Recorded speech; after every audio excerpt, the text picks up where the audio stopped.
Well, of course, not having a season at all hurt for everyone, really, because all the volunteers had already been prepared and everything, the schedules had been done, and then all of a sudden we just had to shut down.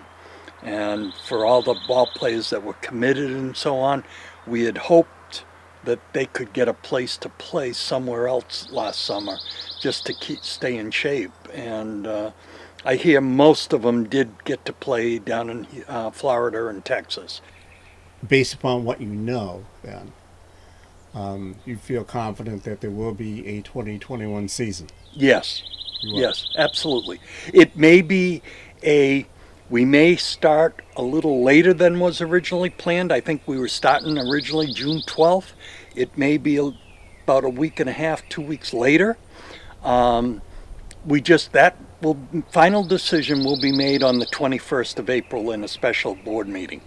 What we may do is start around the 24th of June, and then instead of shorten the playoffs, so we go more regular season games and maybe a shorter playoff series for this year only. Okay, typically the season ends about the second week in August. Is that Correct. still the plan? And that's the plan.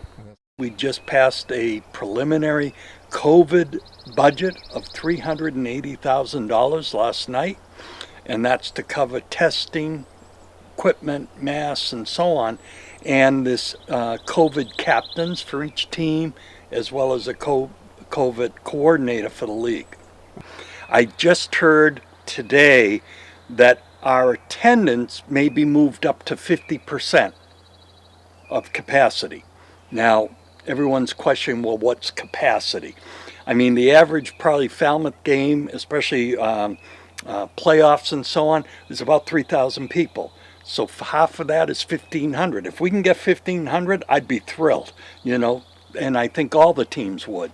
But they'll be 6 feet apart in the dugouts. We'll have to have the players that aren't playing that night or on reserve sitting in the first row of the bleachers, or for this year at least, down in the football bleachers, the bullpen will be down there to kind of keep them separated. But players will have to wear a mask. If they're out in the outfield and not next to a player, they can put it down. But as soon as they move, they have to put it back up. We have right now in place for testing once a week of all players, coaches, interns that interact with players, like your broadcasters and so on. They will all be tested once a week. We just want to play baseball. We really do. We really do. We feel the economy, the Cape, people residing here need something to go to and cheer. And we're pretty much a cheap event for them.